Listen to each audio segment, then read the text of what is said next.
berkaitan dengan kejadian-kejadian atau kisah pasca pengorbanan Ishak di Gunung Muria atau di Bukit Muria. Dan setelah Ishak diselamatkan dan diganti dengan seekor domba, kemudian Abraham kembali ke Berseba dan tinggal di sana. Tinggal di Berseba. Lalu kejadian pasal 22 mulai ayat 20 sampai dengan ayat 24, sisa ayat yang belum kita bahas itu berbicara tentang keturunan Nahor. Nah, kemudian pasal 23 itu bicara tentang kematian Sarah yang kemudian dikuburkan di wilayah Kiryat Arba yang kemudian dikenal dengan Hebron atau kota Abraham. Nah, setelah itu kemudian bicara pasal 24 tentang Ribka yang dipinang bagi putranya Abraham, Ishak pasca kematian Sarah. Nah, saudara-saudara, sosok Abraham dan juga secara khusus adalah posisi Hebron yang sekarang ini terletak di wilayah otoritas Palestina, tetapi tempat atau situs kota Abraham ini berdiri di atasnya sinagogi Yahudi dan itu di bawah kontrol Israel. Tapi juga di sana ada Masjid Al-Qalil atau Qalilur Rahman. Bahasa Arab Al-Qalil atau Al-Qalilur Rahman itu berbicara tentang gelarnya Abraham sebagai sahabat yang maha pengasih. Dalam bahasa Ibrani kita mengenal kata Hebron. Nah, saudara-saudara, Alkitab sebagaimana yang sudah kita bicarakan itu menyisahkan bahwa setelah pengorbanan Ishak, kejadian pasal 22 ayat 1 sampai dengan ayat 20 ya ayat 19 itu mencatat tentang keturunan Nahor. Setelah itu pasal yang sama ayat 20 sampai 24 mencatat tentang keturunan Nahor saudaranya Abraham. Perikop ini mempersiapkan kisah selanjutnya pasca kematian Sarah yang akan dikisahkan dalam pasal selanjutnya yaitu pasal 23. Lalu pernikahan Ishak dengan Ribka, anak Betuel, anak Nahor, saudara Abraham. Jadi menarik seperti Hagar menikahkan Ismail tanpa Abraham di padang gurun Paran dengan seorang wanita dari Mesir. Kini Abraham juga menikahkan Ishak tanpa Sarah. Nah, saudara-saudara, memang kehidupan keluarga Abraham ini menjadi sangat menarik di dalam konteks dialog agama-agama Semitik, ya trialog, bukan sekedar dialog, ya trialog itu adalah Judaism, Christianity, and Islam. Jadi tiga komunitas agama yang disebut agama Semitik dari Timur Tengah. Banyak orang yang menyebut bahwa sosok Abraham ini khususnya dengan keberadaan Hebron itu menjadi titik temu dari tiga agama rumpun Semitik itu. Tetapi ada pula yang mengatakan justru ini menjadi titik tengkar antara pihak-pihak yang bertrialog itu. Mengapa? Karena justru Hindu, Buddha, Konghucu dengan Kristen dan Islam yang sama sekali tidak mirip karena berasal di tradisi keagamaan yang sangat berbeda, malah tidak pernah bertengkar. Tapi justru karena kemiripan-kemiripan yang terjadi antara satu pihak agama Yahudi dan Kristen yang mewarisi kitab yang sama dengan Islam yang mengklaim bahwa mereka melanjutkan kitab yang sama yaitu Taurat, kemudian Tehillim atau Mazmur, kitab nabi-nabi dan Injil dengan kitab Al-Quran, tetapi Islam tidak mengacu langsung kepada kitab-kitab yang yang direkomendasikannya. Jadi Taurat diturunkan kepada Nabi Musa, Zabur atau Mazmur kepada Nabi Dawud, Injil kepada Nabi Isa, tetapi sikap dialognya tidak langsung mengakui kitab-kitab itu sebagai otentik. Dan ini di dalam konsultasi-konsultasi internasional antara tiga agama ini justru disyaratkan agar dialog harus mengakui eksistensi kitab masing-masing. Tanpa mengakui itu maka tidak pernah terjadi dialog.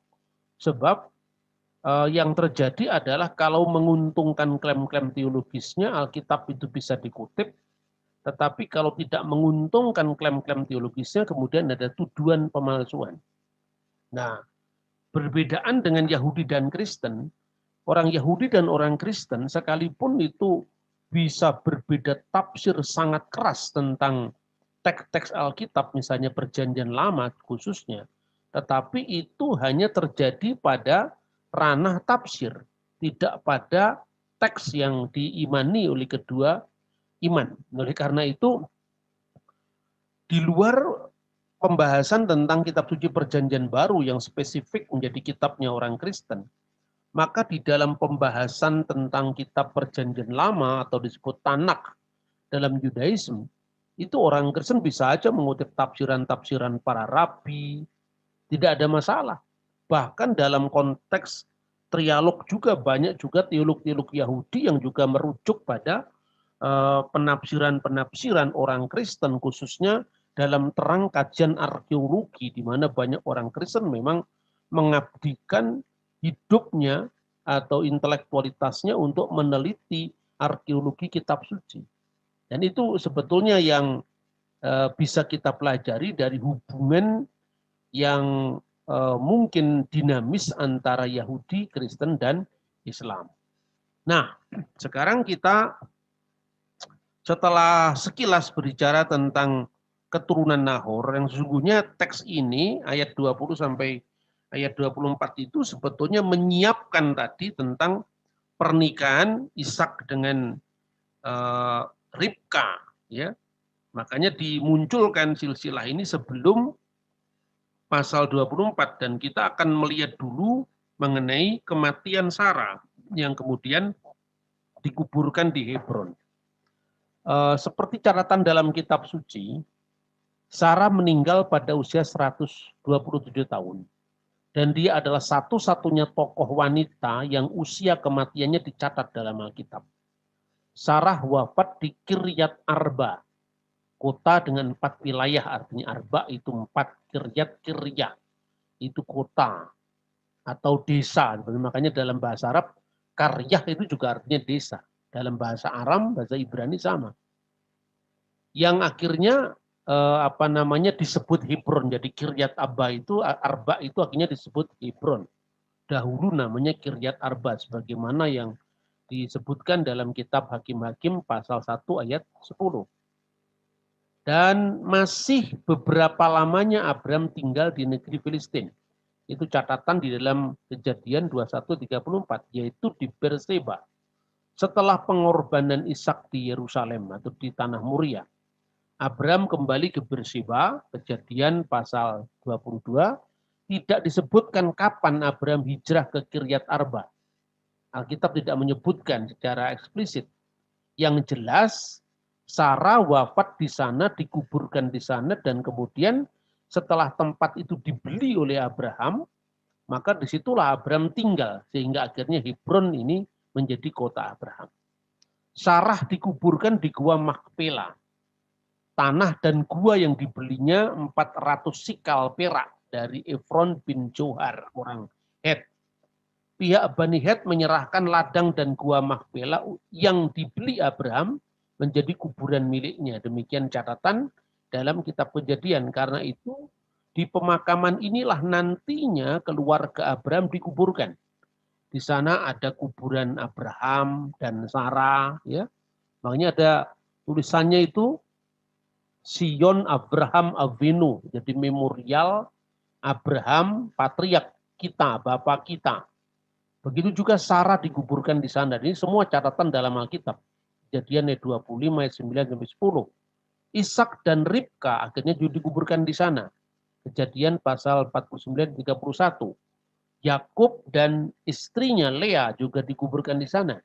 Kejadian pasal 49 ayat 29.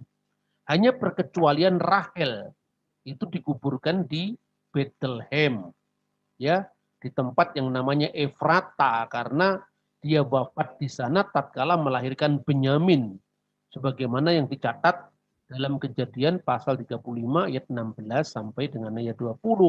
Dan dekat tempat kuburnya Rahel itu ada tempat yang disebut Migdal Eder, yang menurut di dalam catatan para rabi, juga sejumlah targum itu menyebutkan tempat Mesias akan menyatakan dirinya, yaitu di Menara Kawanan Domba. Kemudian keturunan Abraham yang lain dari jalur Hagar dan jalur Ketura tidak disebut di mana kuburannya. Ini menarik.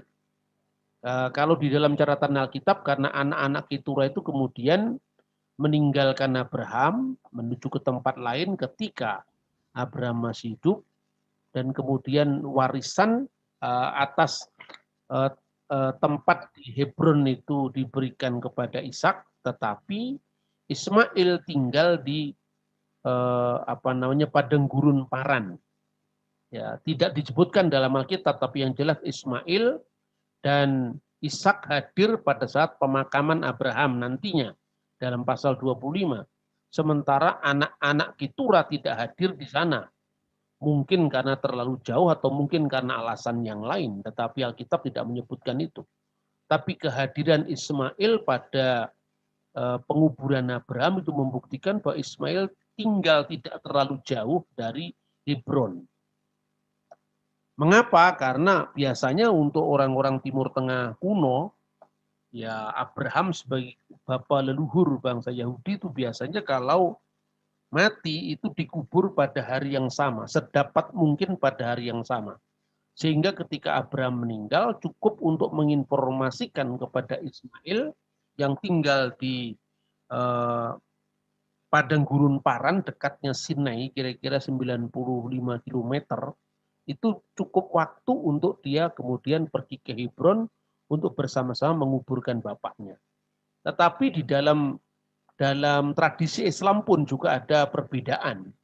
Jadi ada yang mengatakan kuburan Ismail itu di Hijr Ismail di Mekah, tapi ada yang mengatakan itu bukan kuburan Ismail, karena banyak teolog Islam atau ulama Islam yang lain menolak itu.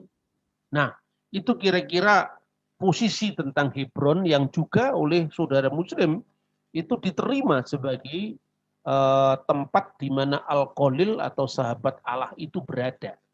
Karena di atas situs kuburan Abraham, kuburan Sarah, itu ada masjid, yaitu Masjid Hebron, ya, Masjid Al-Khalil, yang dibangun oleh Islam ketika Islam menguasai Palestina.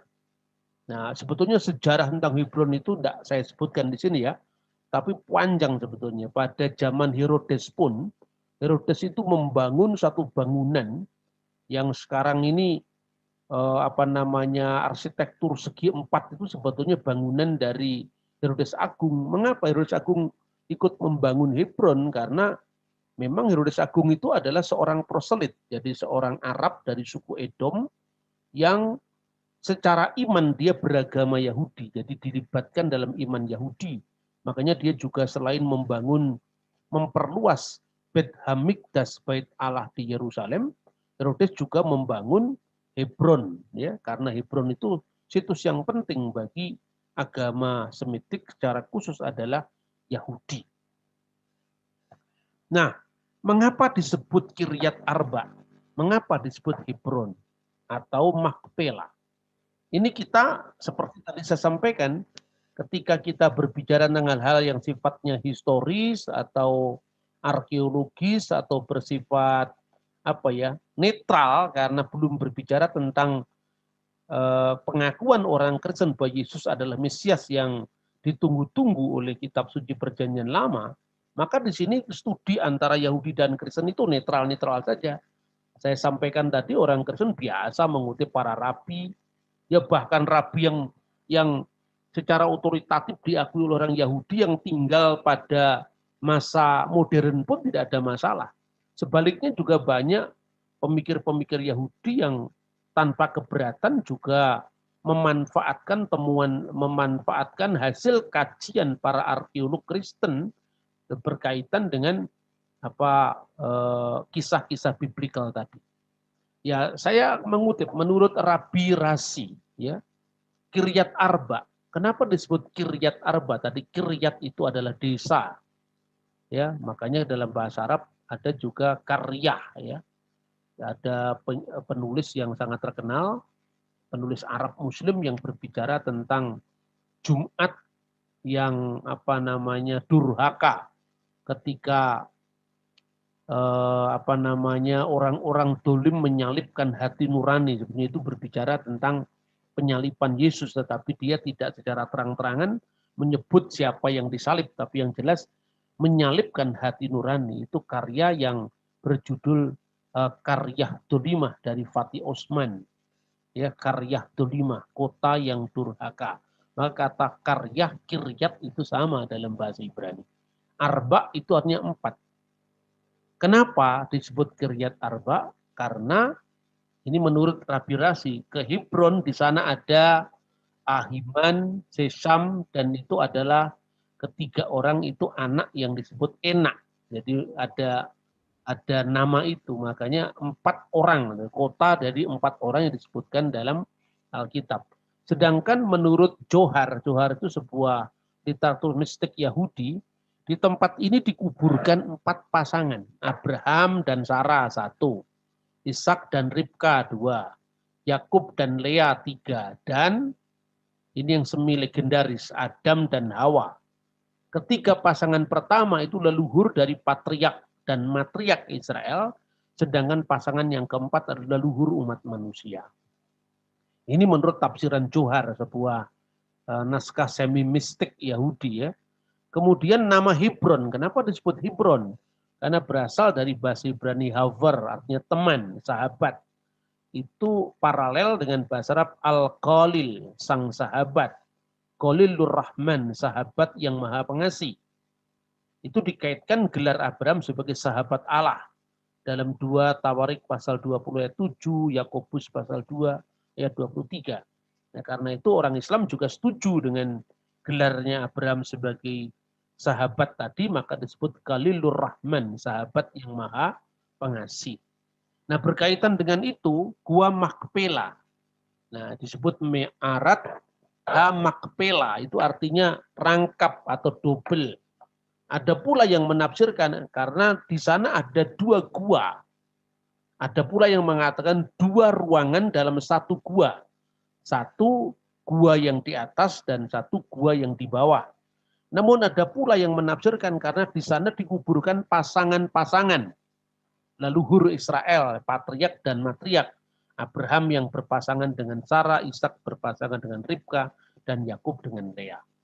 Nah, yang seperti ini, saudara-saudara, tidak cukup kita hanya mengacu pada tulisan para rabi atau tulisan para penafsir, tetapi yang perlu diteliti itu apakah kata Hebron itu sudah ada sebelum Abraham, atau baru dinamakan setelah Abraham ada di sana. Itu yang perlu dikaji lebih lanjut, ya.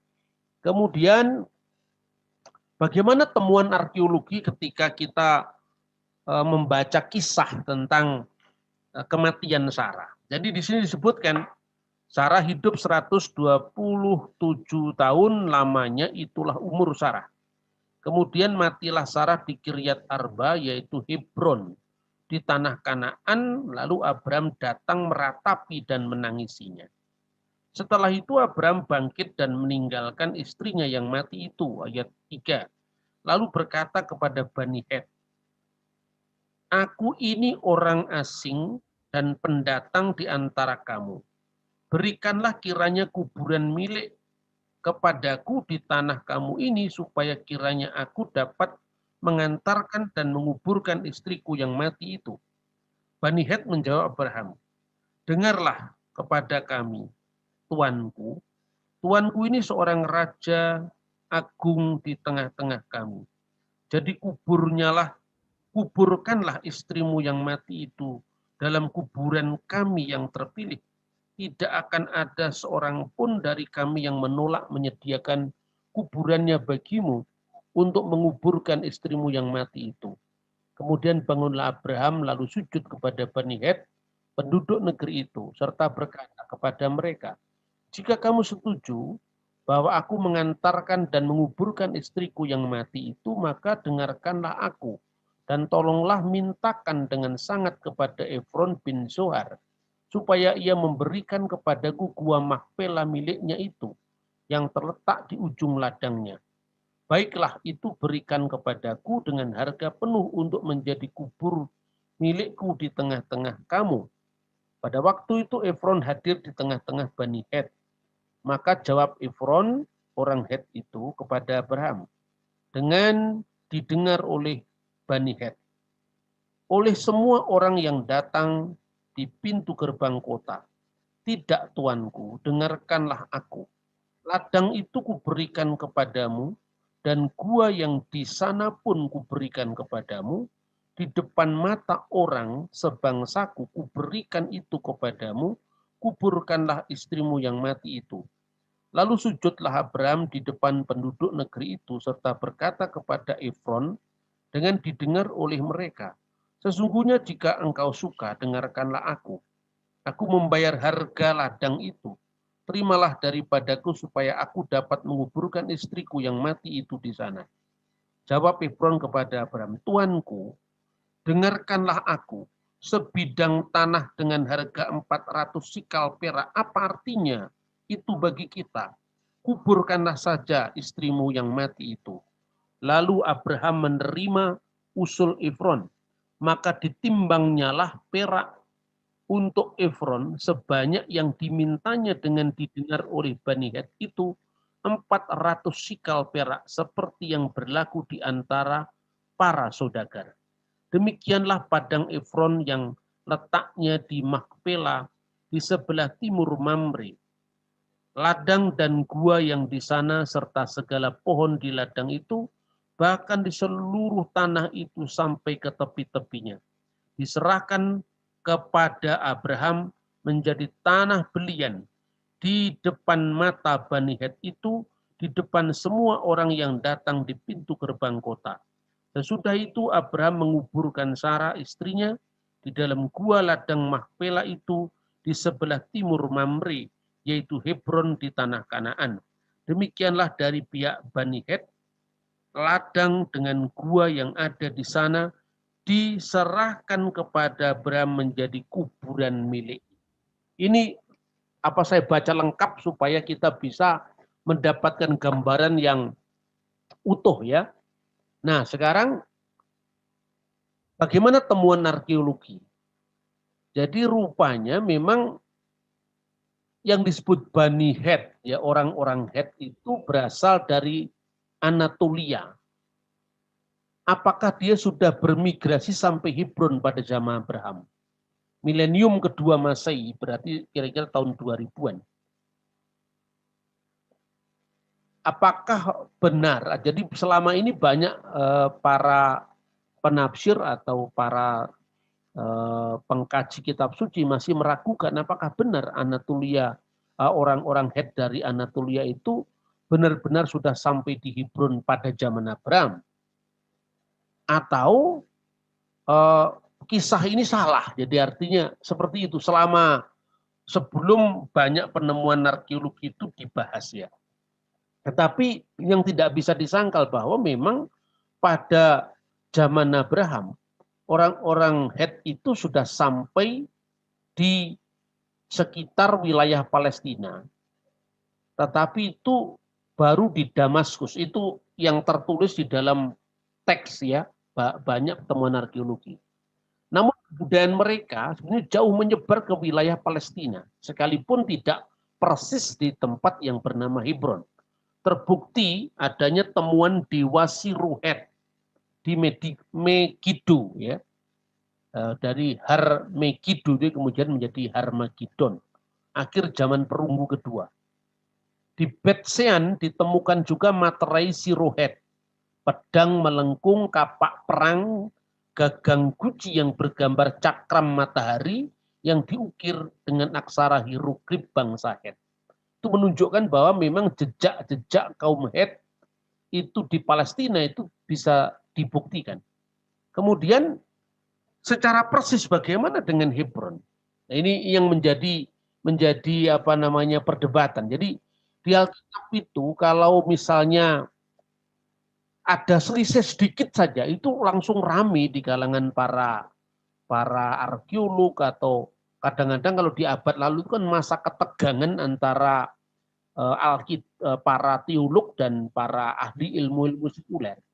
Ya karena itu sebetulnya mengapa bisa terjadi karena Alkitab itu sebagaimana yang sering saya sampaikan itu menguraikan kisah-kisahnya sangat detail dan sangat runut sehingga ketika itu kemudian dicocokkan dengan temuan-temuan sejarah yang sebetulnya mereka tidak memiliki kronologi yang selengkap dengan Alkitab kemudian terjadi dipertentangkan di sana. Tetapi tidak berarti bahwa dengan cara seperti itu orang kemudian memakai kekosongan ini untuk menghantam Alkitab seperti misalnya yang dilakukan oleh Dr. Maurits Bucaille seorang mualaf dari Perancis yang setelah menjadi Islam kemudian menulis buku yang berjudul Bible, Quran dan Sains, ya sains modern maksudnya.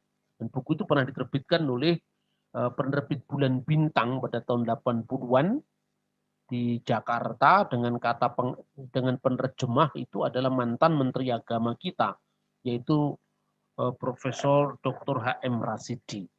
Nah, apa namanya cara-cara yang semikian saya kira tidak fair. Sebab ketika kekurangan atau katakanlah misalnya kekosongan, celah-celah fakta tidak terisi dalam Alkitab, itu tidak berarti Quran mengisinya kan, karena Quran malah tidak mengisi apa-apa. Jadi ketika Al-Quran hanya bicara tentang sifatnya umum, ya memang mudah ditarik kemana-mana. Karena Al-Quran tidak menunjukkan itu data-data angka tahun, kemudian tempat-tempat kan tidak. Al-Quran hanya menunjukkan sifatnya hanya umum sekali. Ingatlah ketika Musa bertemu dengan hambaku di antara dua lautan. Itu laut mana kan nggak jelas. Maka muncullah kemudian sosok Nabi Khidir dan sebagainya. Nah itu kira-kira ini harus terus terang saya sampaikan karena kalau metodologi seperti ini nggak dipahami maka orang tidak akan usai untuk terus berdebat soal agama. Metodologinya harus disepakati dulu. Nah, dalam menghadapi kekosongan-kekosongan seperti ini misalnya tidak ada jejak langsung Bani Het itu di Hebron. Jejak langsung tidak berarti bahwa tidak ada jejaknya sebab itu maka ada dua hipotesis yang dikemukakan oleh seorang ahli namanya O.R. Gurney. Menurut Forer, selama pemerintahan Mursilis II, ya, Fir'aun ini migrasi bangsa Het sudah mencapai Mesir. Dan dia menulis mungkin juga Palestina. Terbukti dengan banyaknya temuan-temuan dari dokumen-dokumen Het tadi di sekitar Palestina. Meskipun menurut O.R. Gurney, migrasi Het itu tidak sering terjadi. Tidak sering terjadi bukan berarti tidak terjadi. Ya kan? Ini mirip ketika kita bicara tentang eksistensi orang Filistin di zaman Abraham ketika kita bicara kemarin Abraham mengadakan perjanjian dengan Raja Kirar yang bernama Abimelek.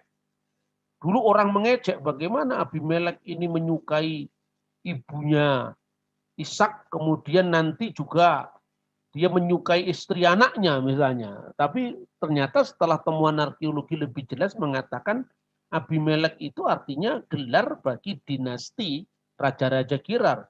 Sebagaimana Paroh itu Fir'aun itu adalah gelar bagi raja-raja Mesir. Setelah era Old Kingdom. Pada era Old Kingdom belum disebut Fir'aun. Dan itu jelas sekali seketika ditemukan penemuan-penemuan arkeologi mutakhir ini. Kemudian kata Het itu lebih merujuk kepada kebudayaan kaum Het yang menyebar luas. Tidak perlu harus kehadiran Bani Het itu sendiri secara fisik. Pengaruh itu cukup terbukti misalnya. Helenisasi yang dilakukan oleh Alexander Agung itu tidak hanya mencapai wilayah-wilayah Mesir, Syria, tetapi bahkan lebih luas daripada itu. Terbukti dengan luasnya pemakaian bahasa Yunani di wilayah-wilayah dunia yang sangat luas.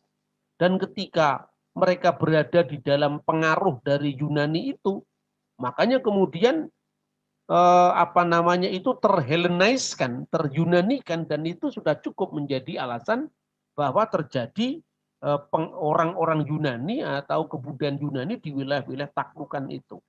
Nah, jadi pada saat itu yang disebut Bani Het itu juga lebih merujuk kepada bahasa dan kebudayaan Het yang meluas jauh sampai ke Hebron di Palestina pada zaman Abraham.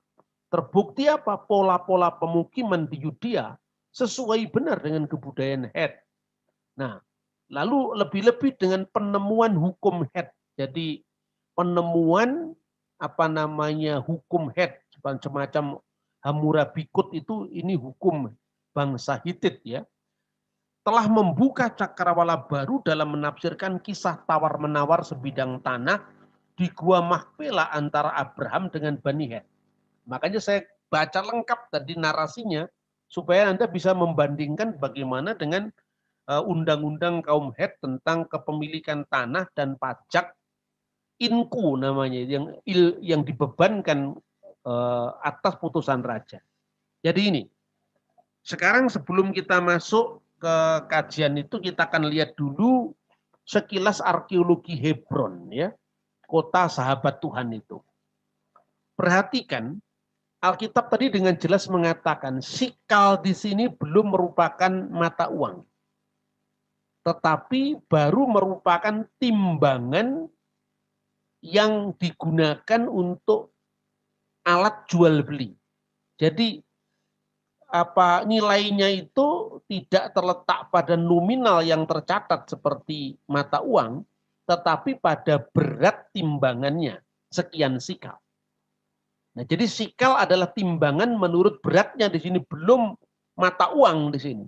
Dan bukan uang logam, pada zaman Abraham sudah ada. Sebab catatan arkeologi menunjukkan uang logam itu dicetak baru pada masa kerajaan Lydia, Asia Kecil ya, sekitar Turki itu.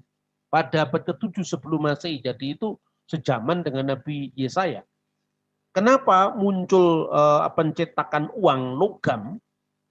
Itu akibat pesatnya perdagangan di antara bangsa Yunani dan bangsa Lydia, Asia Kecil saat itu. Jadi Abraham baru mengenal sikal itu sebagai sikal karena ditimbang beratnya, bukan sebagai alat tukar yang ditentukan karena nominal seperti uang.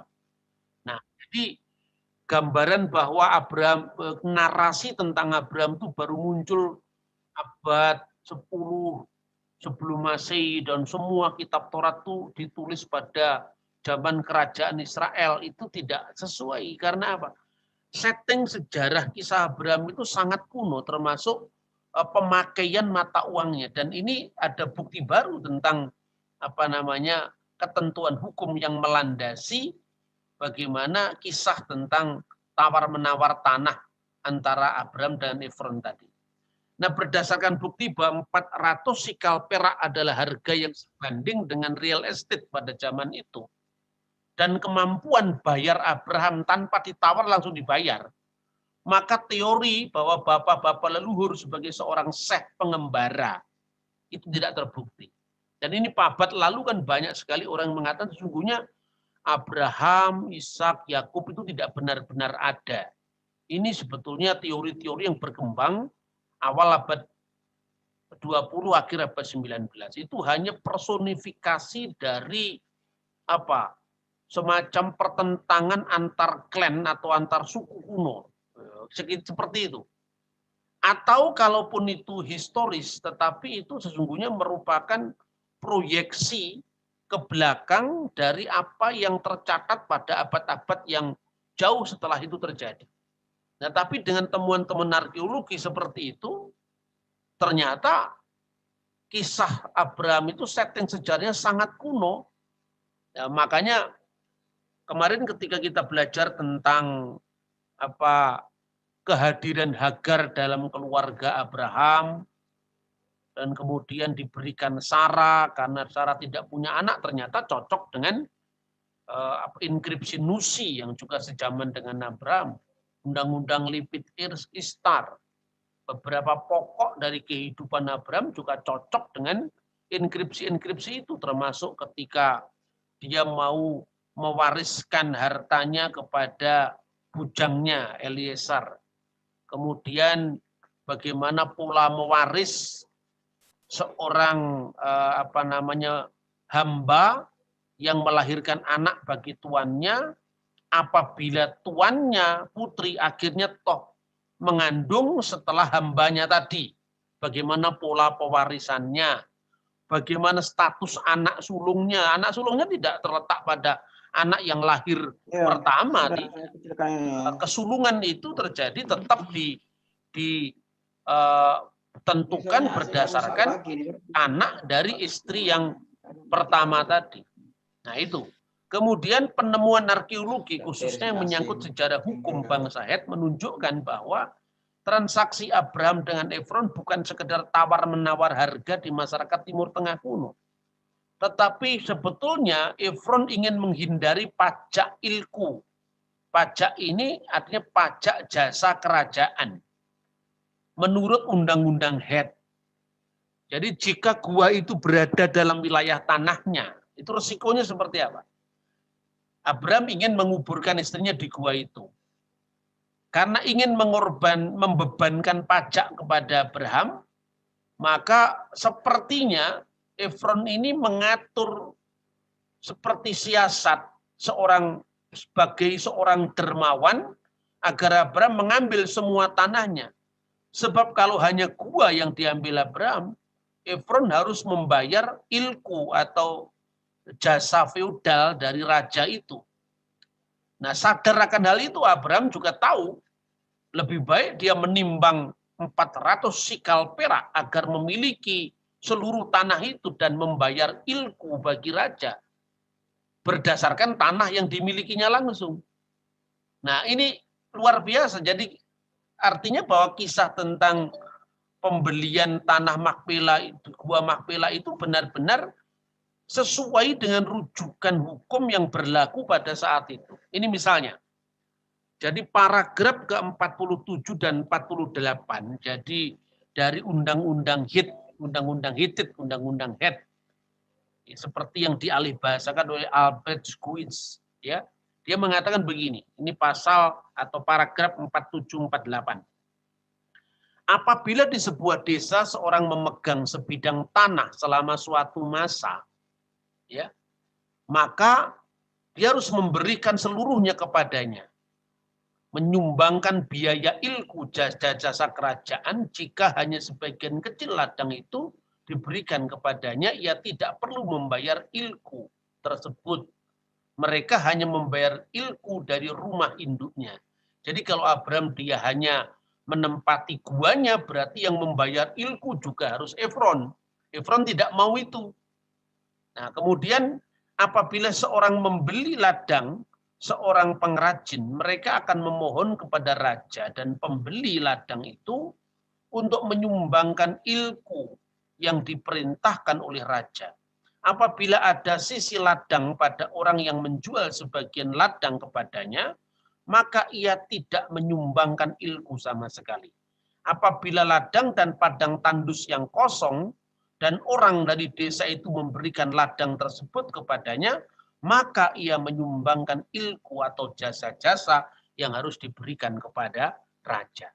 Dan aturan untuk pembebanan pajak ilku itu tidak hanya dijumpai dalam Undang-Undang Het, tetapi juga dalam Kode Hammurabi, Undang-Undang Hammurabi yang ditulis kira-kira 300-an tahun setelah Abraham, sekitar tahun 1700 sebelum Masehi.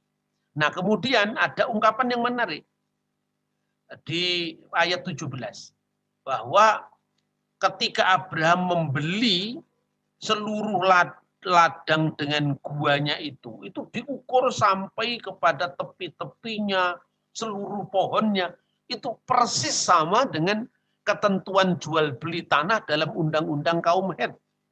Alkitab mencatat ladang dan gua di sana, segala pohon di ladang dan seluruh tanah itu sampai ke tepi-tepinya.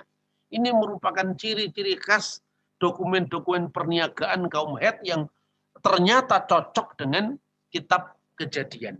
Nah, pertanyaannya sekarang, kaum Het itu di Timur Tengah itu kira-kira perannya berakhir kapan ya? Perannya berakhir kapan? Itu ada catatan sejarah kira-kira tahun 1200 sebelum Masehi. Jadi jauh setelah zaman Abraham itu sudah masuk ke zamannya Yosua, itu 4 generasi setelah dia.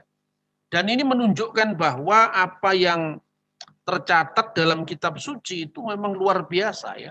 Ada catatan dari seorang ahli namanya Lehman dalam bukunya tentang undang-undang Het. Dia mengatakan begini, kira-kira dengan cara kita mendapati bahwa kitab Kejadian pasal 23 diresapi oleh pengetahuan yang mendalam akan seluk-beluk yang rumit dari hukum dan adat istiadat orang Het, itu sangat sesuai dengan zaman Abraham dan cocok dengan ciri-ciri khas orang Het menurut cerita kitab suci. Bersama dengan kehancuran akhir dari Hattusas, ibu kota Het, itu terjadi sekitar tahun 1200 sebelum Masehi, maka hukum-hukum itu pasti telah dilupakan sama sekali. Nah, karena itu ketika hukum-hukum dilupakan sama sekali dalam catatan sejarah sebelum ditemukan dalam kajian arkeologi, kemudian orang memasukkan idenya pada zamannya untuk memahami Alkitab. Dan itu yang dilakukan misalnya oleh Ibnu Taimiyah ketika memahami kitab Kejadian pasal 22. Tatkala pasal 22 mengatakan wa yumer kahna et bineha et yehidka asar ahabta et yitsak. Ambillah anakmu yang tunggal yang kau kasih yaitu Ishak, kata Ibnu Taimiyah. Itu abad 11 Masehi. Bagaimana mungkin Ishak disebut anaknya yang tunggal sementara di situ ada Ismail. Nah, ternyata kalau kita membaca undang-undang di zaman Abraham itu tentang berkaitan dengan hak kesulungan. Hak kesulungan tetap ada pada anaknya Sarah. Dan itu tercatat dalam undang-undang Levitistar, Prasasti Nusi, dan juga undang-undang Hammurabi setelah zaman Abraham. Nah, dengan demikian maka sangat jelas penyelidikan yang menegaskan keaslian latar belakang kitab suci, khususnya setting sejarah Abraham itu cocok dengan penyelidikan segala aspek sosial, ekonomi, hukum pada periode-periode sejarah sejaman yang dilukiskan dalam Alkitab. Dalam iman, mereka semuanya ini telah mati sebagai orang-orang yang tidak memperoleh apa yang dijanjikan itu, tetapi yang hanya dari jauh melihatnya dan melambai-lambai kepadanya, dan yang mengakui bahwa mereka adalah orang asing dan pendatang di bumi ini. Katanya di Gua Makpela adalah pintu gerbang menuju Eden atau surga. Karena di tempat ini Abraham belum memperoleh apa yang dijanjikan, tetapi baru terwujud pada masa keturunannya. Nah, inilah penggenapannya, tetapi sekarang mereka merindukan tanah air yang lebih baik, yaitu tanah air surgawi, sebab Allah tidak malu disebut sebagai Allah bagi mereka, karena ia telah mempersiapkan kota bagi mereka. Tuhan memberkati kita. Shalom alaikum bersama Masya, salam sejahtera di dalam Kristus.